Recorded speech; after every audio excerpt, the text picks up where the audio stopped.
अस्सलाम वालेकुम। क्या आप भी ये सोचते हैं कि मेरी दुआ क्यों कबूल नहीं होती? ऐसी कौन सी दुआ है जो अल्लाह कबूल नहीं करता? कभी कभी हम अल्लाह ताला से बहुत मांगते हैं पर वो हमें नहीं मिलता। हम हिम्मत तोड़ लेते हैं, अल्लाह से मायूस हो जाते हैं, अल्लाह ताला से शिकायतें करने लगते हैं कि तू तो हर चीज़ पर कादिर है, तो फिर मुझे क्यों नहीं अता किया। ऐसी हालत में सब्र से काम लिया करें, अपने यकीन को कभी कमज़ोर ना होने दिया करें। ये बात हमेशा याद रखें, अल्लाह कभी अपने बंदों की दुआ ज़ाया नहीं करता। हमेशा अल्लाह ताला से मांगा करें, रो रो कर दुआएं मांगा करें। वो सुनने वाली ज़ात है, उस पर यकीन रखो।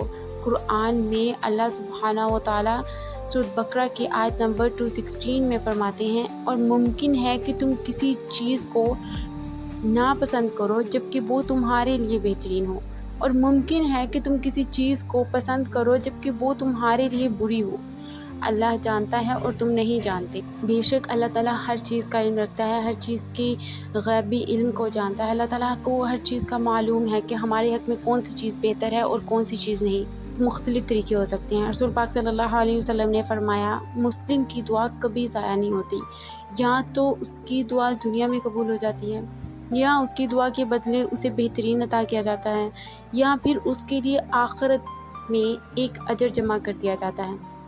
तो रसूल पाक सल्लल्लाहु अलैहि वसल्लम की हदीस से भी ये वाज़ह है कि मतलब 3 तरीके जो है वो 3 हमारे रिस्पॉन्ड के वे हो सकते हैं अल्लाह ताला के। अल्लाह ताला 3 तरीक़ों से हमें अता करता है, हमारी दुआ का जो रिस्पॉन्ड है वो करता है। फ़र्स्ट ऑफ़ ऑल तो जो हम लोगों ने मांगा वो हमें अता कर दिया, जो और सेकेंडली जो हमने मांगा वो उससे बेहतरीन हमें अता कर देता है।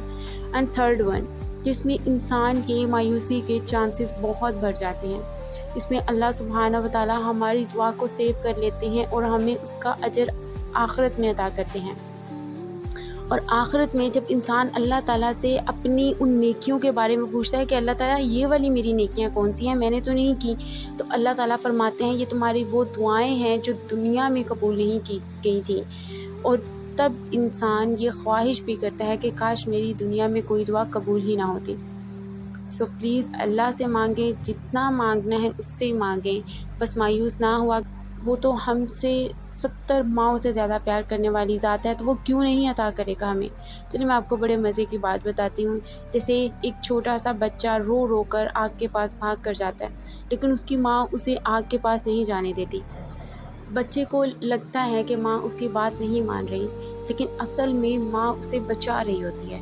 बिल्कुल यही सीन हमारे अल्लाह ताला के साथ होता है। अल्लाह सुब्हाना व तआला भी हमें अक्सर ऐसा हो रहा होता है कि हमें बुराई से बचा रहे होते हैं। उसे तो इल्म है ना, उसे तो गैब का इल्म है, उसे हर चीज़ का पता है कि ये चीज़ हमारे लिए बेहतर है या नहीं बेहतर।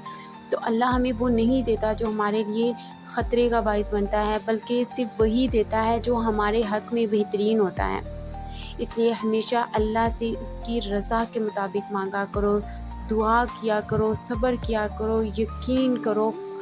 अपने यकीन को जब हम लोग दुआ करते हुए यकीन के साथ अल्लाह ताला से दुआ मांगते हैं तो वो दुआ कबूल होती है। ट्रू बिलीवर्स बन जाओ अल्लाह ताला के, चाहे आप लोग की दुआएं कबूल हो या ना हो। दुआओं का सिलसिला कभी नहीं रोकना चाहिए, दुआएं मांगते रहना चाहिए। अल्लाह ताला हमारी दुआएं कभी ज़ाया नहीं होने देते। अल्लाह सुब्हानहू व तआला से मांगें, उसी पर यकीन करें, क्योंकि वो हमेशा हमारे लिए बेहतरीन चुनता है। अल्लाहुम्मा इन्नी अस्अलुका रिदाका वल जन्ना व अऊदु बिका मिन सख्तिका वन नार। या अल्लाह, मैं तुझसे तेरी रज़ा और जन्नत मांगता हूँ और तेरी नाराज़गी और दोज़ख से पनाह मांगता हूँ।